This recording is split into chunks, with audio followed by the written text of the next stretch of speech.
सबसे पहले इच्छा होती है उस परम स्थान के दर्शन की जहां भगवान शिव ध्यान में स्थित है। कैलाश पर्वत उनका परम आसन। ये कोई साधारण पर्वत नहीं बल्कि भगवान शिव का साक्षात रूप है। इसके चरणों में है मानसरोवर, मीठे जल की पवित्रता, और राक्षस ताल, खारे जल की रहस्यपूर्ण गहराई। इतने पास फिर भी एक मीठा एक खारा, जैसे भगवान शिव के भीतर संतुलित दो स्वरूप। अब हम पहुंचते हैं उस तपोभूमि पर जहां भगवान शिव और माता पार्वती ने विवाह के बाद ध्यान लगाया।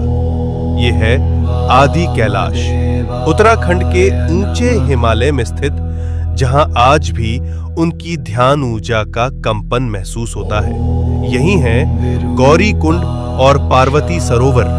ये पर्वत नहीं, शिव पार्वती की जीवित उपस्थिति का केंद्र है, इसलिए कहलाता है छोटा कैलाश। और पास ही स्थित है ओम पर्वत, जहां बर्फ पर स्वतः उभरा ओम दिखाई देता है, जैसे शिव का मौन मंत्र इस भूमि में गूंज रहा हो अनंत काल से। अब हम बढ़ते हैं हिमाचल की उस रहस्यमयी चोटी की ओर जहां विराजमान है स्वयं भगवान शिव, जिसे कहा जाता है मणि महेश कैलाश।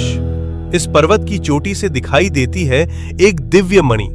मान्यता है जब भगवान शिव प्रसन्न होते हैं तो ये मणि दिव्य तेज प्रकट करती है, जो भक्तों के जीवन में भर देती है एक दिव्य प्रकाश।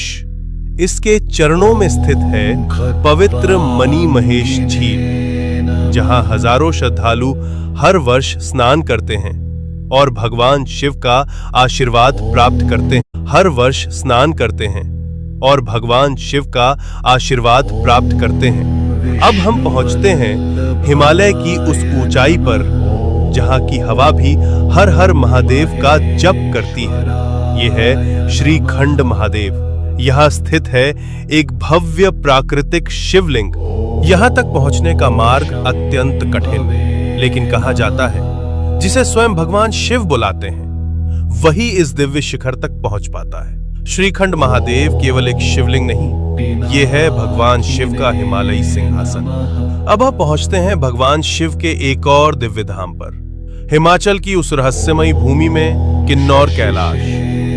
यहाँ स्थित है सदियों पुराना एक विशाल शिवलिंग, जो अपने आप में अपार ऊर्जा समेटे हुए।